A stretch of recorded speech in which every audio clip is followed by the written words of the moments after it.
I woke up in the ICU with a fractured skull. My wife stood beside a stranger who claimed he saved my life. But 3 weeks earlier, I'd seen her car at a hotel she had no business being at. Now this hero knows way too much about my wife. Coincidence? I stopped believing in those the moment I realized my accident might not have been an accident at all. My name is Daniel Reynolds. I'm 43 years old, and for the past 18 years, I've built one of the most successful medical equipment supply companies in the Southwest. Reynolds Medical Solutions started in my garage and grew into a multi-million-dollar operation with over 60 employees across 3 states. I was proud of what I'd accomplished, proud of the life I'd given my family. My son Mateo, 17 and heading to college next year. My daughter Amelia, 13 and the light of my world. And Candace, my wife of 19 years, the woman I thought I'd grow old with. The night of the accident, I was driving home from a supplier meeting in Austin. It was past 9, and the highway stretched dark and empty ahead of me. I called Candace earlier to say I'd be late, but she barely responded. Just a flat okay before hanging up. I remember gripping the steering wheel tighter, telling myself we'd talk when I got home. We needed to talk. Things had been off for months. The headlights appeared out of nowhere. 1 second the road was clear. The next a black SUV was swerving into my lane. I yanked the wheel hard to the right, but it wasn't enough. The impact sent my truck spinning, metal shrieking against metal. My head slammed against something hard. Then nothing but darkness. When I woke up, the world was white and sterile. Fluorescent lights burned my eyes. My body felt like it had been put through a meat grinder. Every breath sent sharp pains through my ribs. A nurse appeared beside me, her face professionally calm. "Mr. Reynolds, you're in the ICU," she said softly. "You were in a serious accident. You've been unconscious for 2 days. 2 days." The words didn't register at first. I tried to speak, but my throat was raw. "Your wife has been here," the nurse continued. "She just stepped out with a gentleman who helped at the scene. They should be back shortly." A gentleman who helped at the scene. Something about those words made my stomach turn. Before I could process why, the door opened. Candace walked in, and I barely recognized her. She was dressed in a sharp black blazer and heels, her hair perfectly styled. She looked like she was heading to a business meeting, not visiting her husband in intensive care. "Dan," she exclaimed, rushing to my bedside. Her hand grabbed mine, but the touch felt rehearsed. "Thank God you're awake. I've been so worried." Behind her stood a man I'd never seen before. Tall, maybe mid-40s, with the kind of confident posture that screamed authority. He wore an expensive suit and a practiced smile that didn't reach his eyes. "This is Cameron Blake," Candace said, her voice a touch too bright. "He witnessed the accident and stayed with you until the ambulance arrived. He even rode with you to the hospital." Cameron stepped forward, extending his hand before realizing I couldn't shake it. He let it drop. "Glad to see you're conscious, Dan. That was a nasty collision. You're lucky to be alive." I stared at him, my foggy brain trying to make sense of it all. Something felt wrong. The way Candace stood just a bit too close to him. The way her eyes darted between us. The way this stranger knew my name like we were old friends. "Thank you," I managed to rasp out, watching Cameron's face carefully. He nodded, but there was something cold in his expression. Something that made every instinct in my battered body scream danger. Cameron didn't stay long. He made some excuse about a business call and left with a squeeze of Candace's shoulder that lasted a second too long. I watched the door close behind him, then turned my attention to my wife. She was fidgeting with her phone, avoiding my eyes. "How long has he been here?" I asked. My voice came out rougher than I intended. Candace looked up, and for just a moment, I saw something flicker across her face. Fear, maybe, or guilt. "He's been incredibly supportive," she said carefully. "He stayed with you in the ambulance, made sure the doctors had all the information they needed. I don't know what I would have done without him." That wasn't what I'd asked, but I let it slide. My head was pounding, and every word felt like dragging stones uphill. "Where are the kids?" "Mateo's at school. Amelia's with my sister." She finally moved closer to the bed, but kept her distance. "I didn't want them to see you like this until you were stable. I want to see them." "Dan," the doctor said, "I want to see my kids, Candace." The words came out sharper this time, and she flinched. She nodded slowly. "I'll bring them this afternoon, but you need a rest. You've been through major trauma." After she left, I lay there staring at the ceiling. Something was eating at me, something beyond the obvious wrongness of Cameron Blake's presence. I reached for my phone on the bedside table, wincing as the movement pulled at my ribs. The screen was shattered but still functional. I scrolled through my recent calls and messages, looking for anything that might explain this gut feeling. Then I saw it. A text message I'd started typing the night of the accident but never sent. It was addressed to Candace. "We need to talk about the man I saw you with at the Riverside Hotel." The Riverside Hotel. The memory hit me like a freight train. 3 weeks ago, I'd driven past it on my way to a late meeting. Candace's silver Mercedes had been parked in the lot. I called her, asked where she was. She'd said she was at her book club at Amanda's house. I'd almost believed her until I saw a man walking out of the hotel entrance, and then Candace following behind him. They didn't touch, but there was something in the way they moved together that set off every alarm bell in my head. That man had been Cameron Blake. I'd been too busy, too distracted with the business to confront her properly.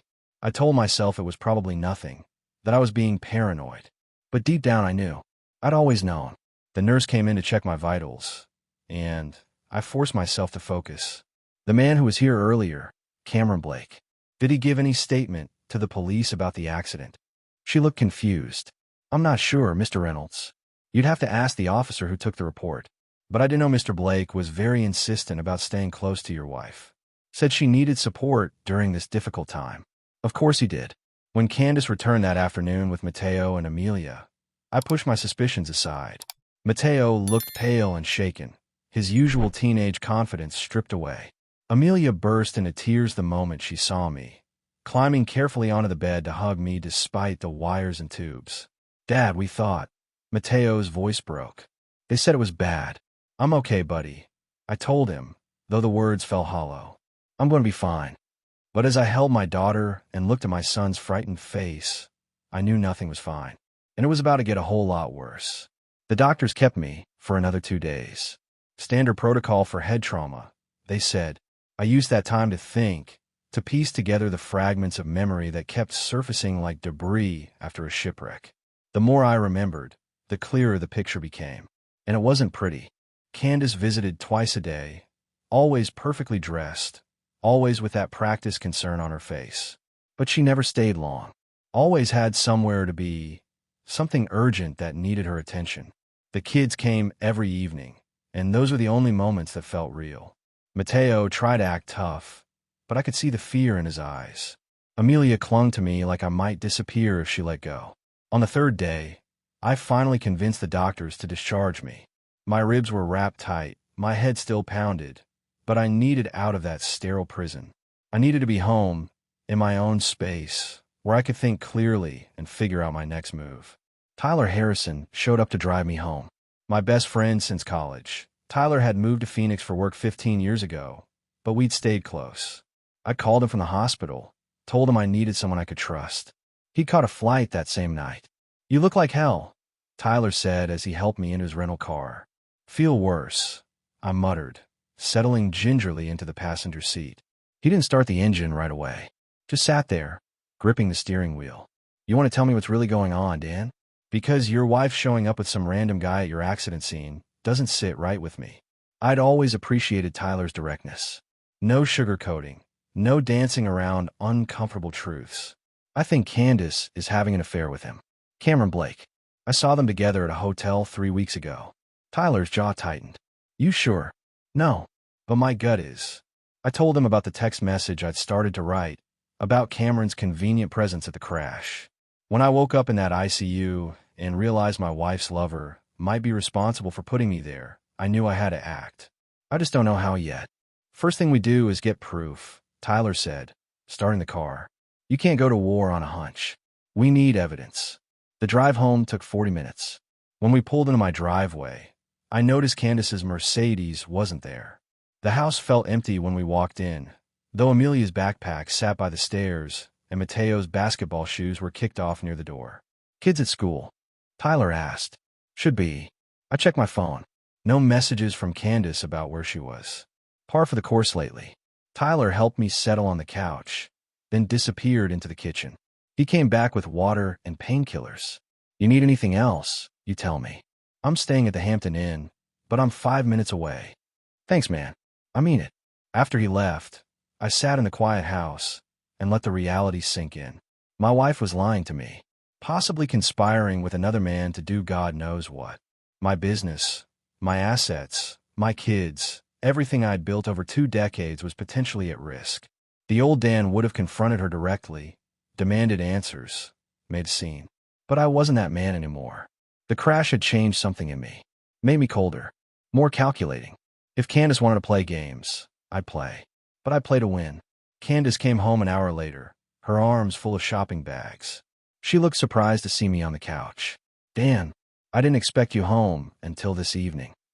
She set the bags down, and I caught a glimpse of expensive clothing through the tissue paper. How are you feeling? Like I got hit by a truck, I said evenly.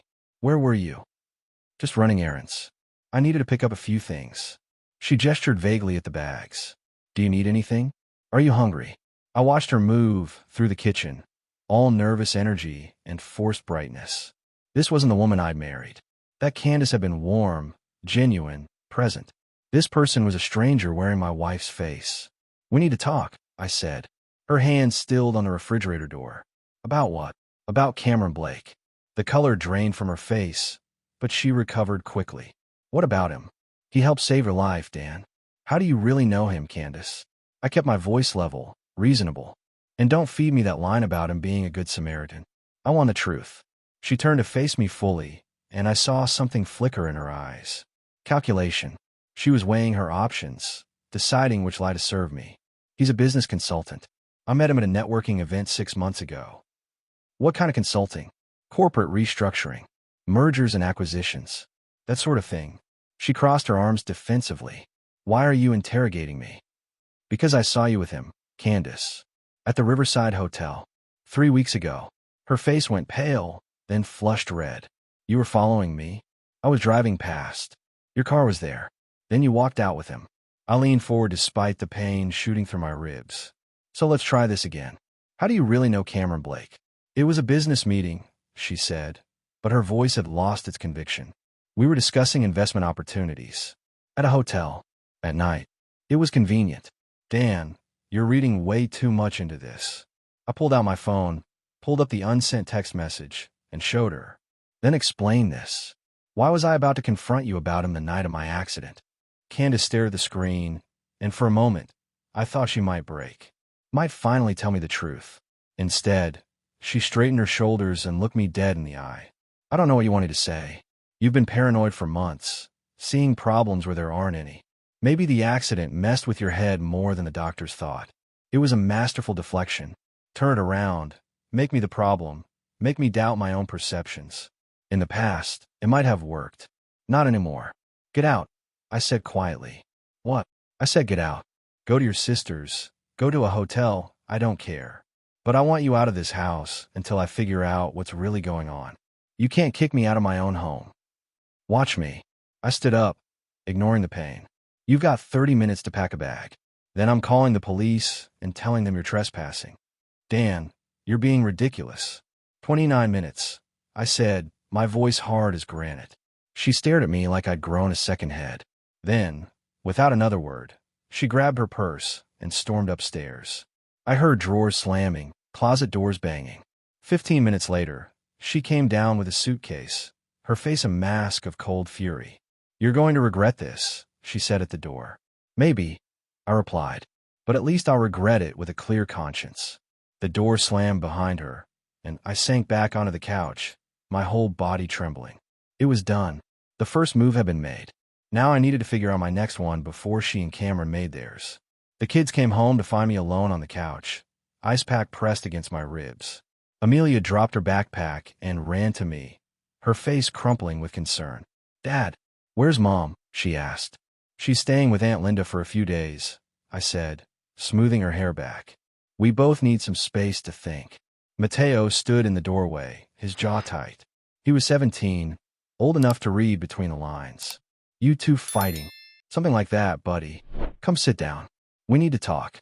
I'd rehearsed this conversation a dozen times in my head, trying to figure out how much to tell them. Too much would destroy their image of their mother. Too little would leave them confused and scared. I settled somewhere in the middle. Your mom and I are having serious problems, I said carefully. I don't know if we're going to work through them. But whatever happens between us, it doesn't change how much we both love you too. Is it because of that Cameron guy? Mateo asked bluntly. My stomach dropped. You know about Cameron? Mom's been talking to him on the phone a lot. Like all the time. She thinks I don't notice, but I do. His face hardened. Is she cheating on you? I looked at my son, seeing the anger and hurt warring in his expression. He deserved the truth, or at least part of it. I think so, yes. But I'm still figuring out exactly what's going on. Amelia started crying softly. I pulled her close, feeling my heart break for the 100th time that week. I hate her, Mateo said, his voice sharp with teenage fury. No, you don't. She's still your mother. Whatever mistake she's made, that doesn't change. I met his eyes. But I need you to be strong right now. For your sister and for me. Can you do that? He nodded stiffly, then grabbed his backpack and headed upstairs. Amelia stayed curled against me until she fell asleep, exhausted from crying. I carried her up to her room, tucked her in, then returned to the living room where Tyler was waiting. That went about as well as could be expected, Tyler said quietly. Yeah. I dropped back onto the couch, suddenly exhausted. What did you find? Tyler opened his laptop. Cameron Blake, 55 years old, originally from Chicago. Runs a consulting firm called Blake Strategic Solutions.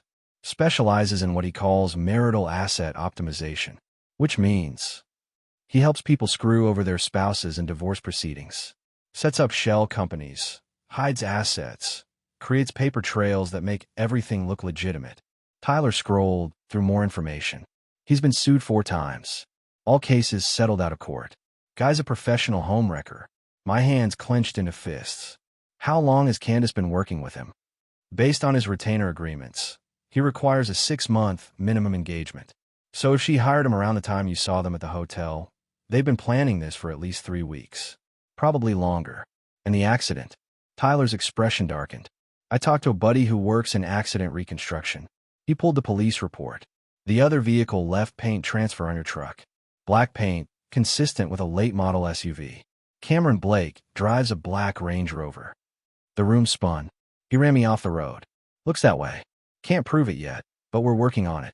The next morning, I forced myself to go into the office. Reynolds Medical Solutions occupied a modern building on the outskirts of Phoenix, employing 63 people who depended on me to keep the lights on. I'd built this company from nothing, and I'd be damned if Candace and Cameron were going to take it from me.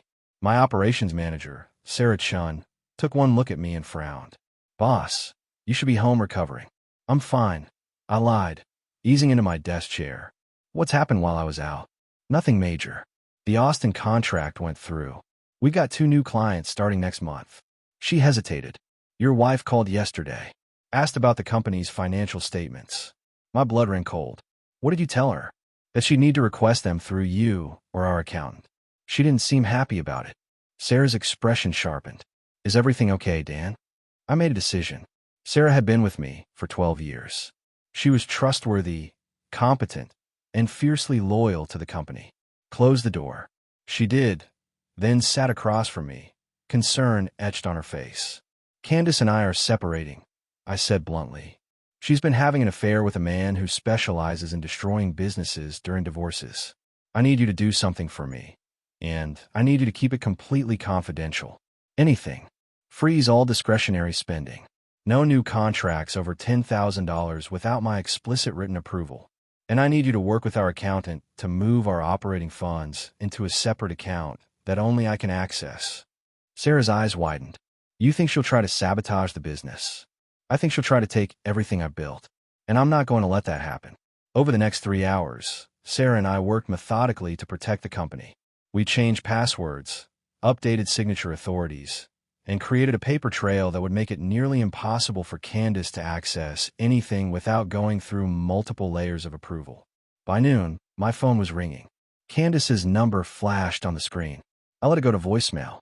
She called 3 more times, each message progressively angrier. Finally, she sent a text. We need to talk about the business accounts. Call me. I texted back. Talk to my lawyer. Her response came immediately. You're making a huge mistake. I stared at those words, feeling nothing but cold determination. She was right about one thing. Someone was making a huge mistake. But it wasn't me. Tyler showed up at my office that afternoon with more information. Found something interesting, he said, spreading photos across my desk. Cameron Blake at the Riverside Hotel with Candace. Multiple dates over the past 2 months. How'd you get these? Hotel security footage. Had a friend pull it. He pointed to one image. This is from 2 days before your accident. They're looking at documents. Can't see what they are, but Candace looks pretty intent. I study the photos, ball rising in my throat. My wife and her boyfriend planning my destruction in a hotel room while I work my tail off to provide for our family. There's more, Tyler said grimly. Cameron's got a history. 3 previous clients, all men who ended up losing their businesses in divorces. 2 of them filed police reports claiming their accidents weren't accidents. Nothing was ever proven, but the pattern's there. He's done this before. The realization settled over me like a weight. Multiple times. And he's never been caught. I leaned back in my chair, mind racing. Cameron Blake thought he was untouchable. Thought he could destroy another man's life and walk away clean. But he'd made one critical error. He'd underestimated me. Give me everything you can on his previous cases, I said. Names, dates, court records. If there's a pattern, we're going to expose it. And then we're going to make sure he never does this to anyone else. Candace filed for emergency custody 3 days after I kicked her out. The petition claimed I was mentally unstable, that my injuries had affected my judgment, that I was putting the children at risk. It was a calculated move, designed to hurt me where I was most vulnerable. Tyler drove me to the emergency hearing. My lawyer, Patricia Bowman, met us outside the courthouse. She was in her 50s, sharp as a tack, with a reputation for eating opposing counsel alive. They're going to claim you're unfit, Patricia said as we walked in. Post-traumatic stress from the accident, paranoid delusions about your wife. Standard playbook for this kind of thing. Can they win? Not if I have anything to say about it. She smiled grimly. I've got the hotel photos, Cameron's background, and statements from both kids about their mother's behavior. Judge Hamilton doesn't suffer fools, and Candace's lawyer is about to look like the biggest fool in Arizona. The hearing was brutal. Candace's attorney, a slick younger guy named Preston, painted me as an unstable man who'd thrown his wife out in a fit of rage. He emphasized my head injury, suggested I needed psychiatric evaluation before being around the children unsupervised. Then Patricia stood up. Your Honor, may I present Exhibit A? She projected the hotel security photos onto the courtroom screen. Mrs. Reynolds with Cameron Blake, a consultant who specializes in destroying marriages for profit.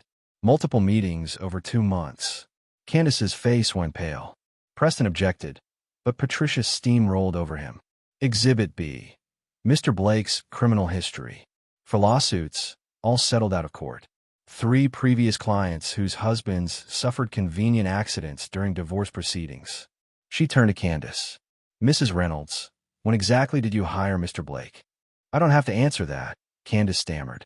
Actually, you do, Judge Hamilton said, his expression stern. This is a custody hearing. The children's welfare is at stake. Answer the question. Candace looked at Preston, who gave a tiny shake of his head. 5 months ago, she finally admitted. 5 months, Patricia repeated. And Mr. Reynolds' accident occurred 3 weeks ago. Interesting timing. The hearing ended with Judge Hamilton denying Candace's petition. Temporary custody remained with me, pending a full investigation. As we left the courthouse, Candace grabbed my arm. This isn't over, Dan, she hissed. You're going to lose everything. I pulled free. The only thing I've lost is my illusions about who you really are. That night, Mateo asked to talk. We sat on the back patio, the desert air cooling as the sun set. I heard what happened in court today, he said quietly. Mom really hired that guy to go after you. Yeah, she did. I don't want to see her anymore. His voice was hard, older than his 17 years. What she did to you, to our family, I can't forgive that. I put my hand on his shoulder. You don't have to decide that right now. She's still your mother, despite everything. She stopped being my mother when she decided to destroy my father. He looked at me, eyes blazing with teenage conviction. I'm on your side, Dad. Whatever happens, I'm with you. The break came from an unlikely source. A woman named Jennifer Hayes called my office a week after the hearing. Sarah transferred her to me, noting that she'd seemed desperate to speak with me personally. Mr. Reynolds, you don't know me, Jennifer said, her voice shaking slightly. But I know Cameron Blake. He did to my ex-husband what he's trying to do to you. I sat up straighter. I'm listening. 5 years ago, Cameron helped me divorce my husband. Told me he could make sure I got everything. The business, the house, the retirement accounts. She paused. My husband ended up in a motorcycle accident 2 weeks before the final hearing. He survived, but barely. Cameron was the first person at the scene. My blood ran cold. Did you know Cameron caused the accident? I suspected, but I was too wrapped up in my anger to question it. By the time I realized what kind of man he was, the divorce was final. My ex-husband lost everything, including his relationship with our daughter. Her voice broke. I've regretted it every day since. Why are you telling me this? Because I saw the news about your custody hearing. I recognize the pattern, and I can't stay silent anymore. She took a breath. I have recordings, Mr. Reynolds. Conversations with Cameron where he talked about his methods.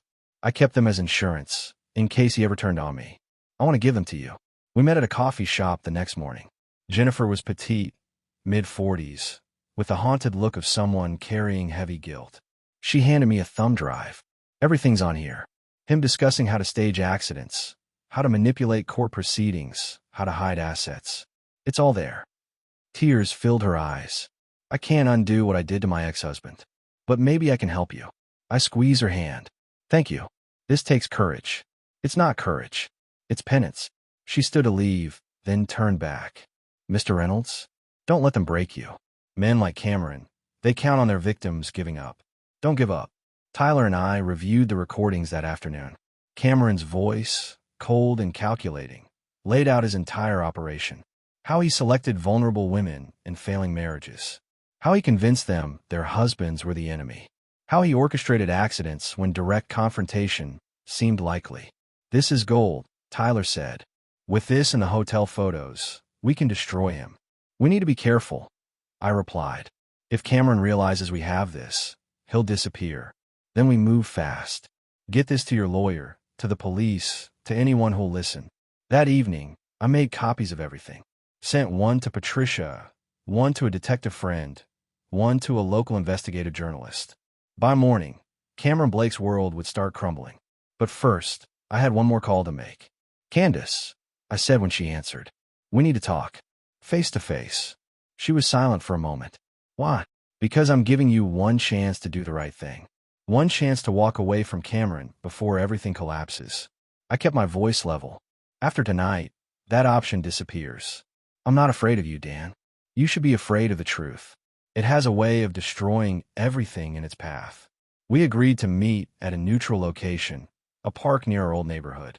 I brought Tyler as backup, and Candace came alone.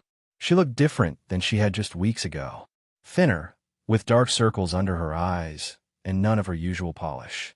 What do you want? She asked, arms crossed defensively. I handed her a tablet with the recordings queued up.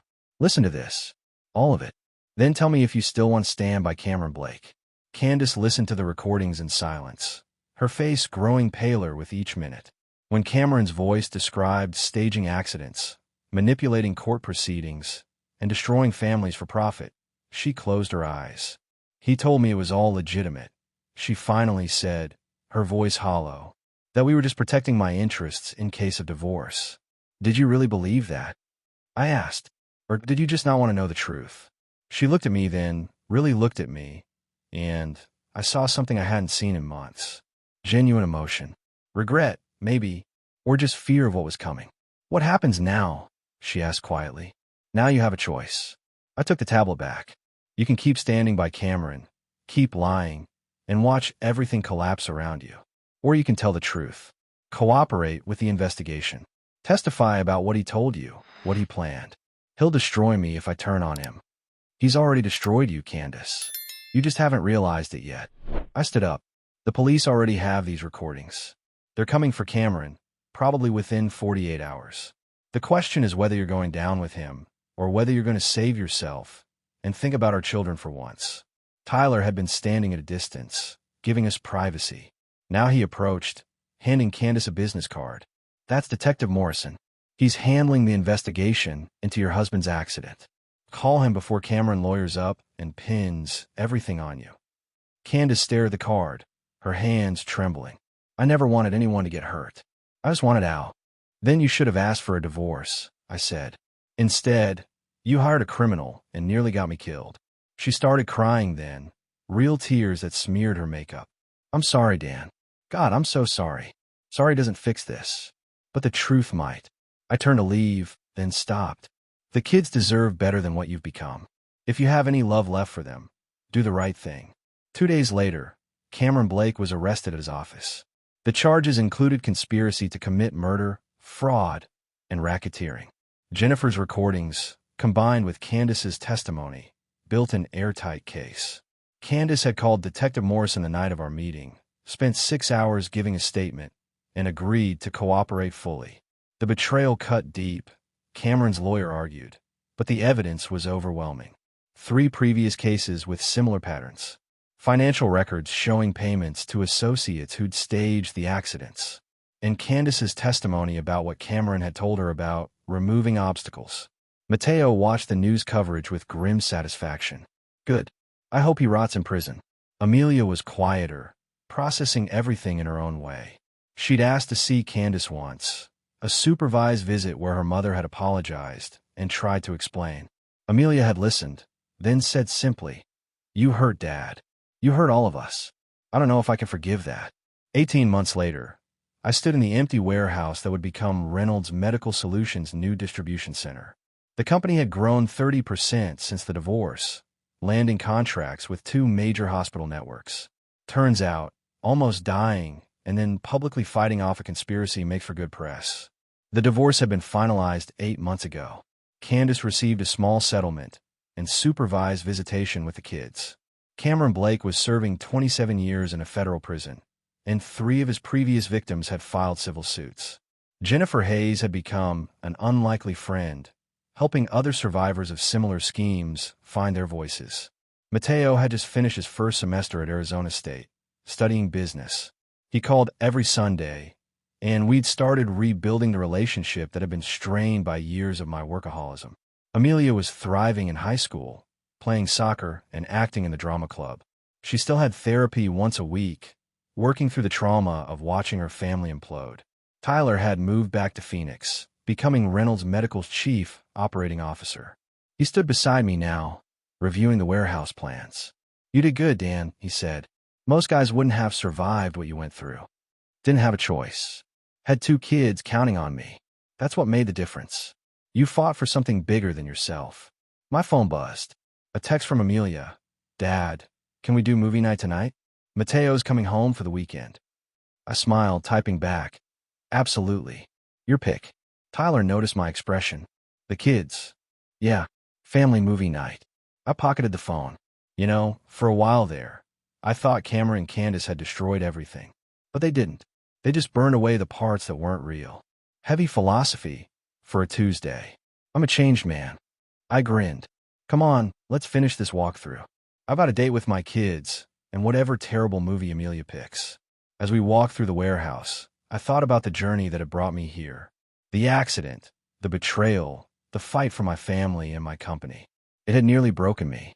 But nearly isn't the same as completely. I'd learned that strength isn't about never falling down.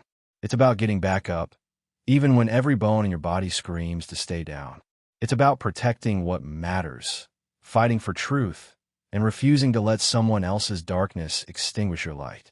That night, with Mateo and Amelia on either side of me on the couch, arguing good-naturedly about whether we were watching a comedy or action movie, I felt something I hadn't felt in years.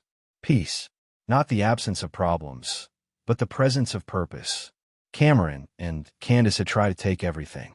Instead, they'd given me something unexpected, clarity, about who I was, what I valued, and what kind of man I wanted to be. I chose to be the kind who stands up, who fights back, who protects his children and builds something stronger from the ruins. And in the end, that made all the difference.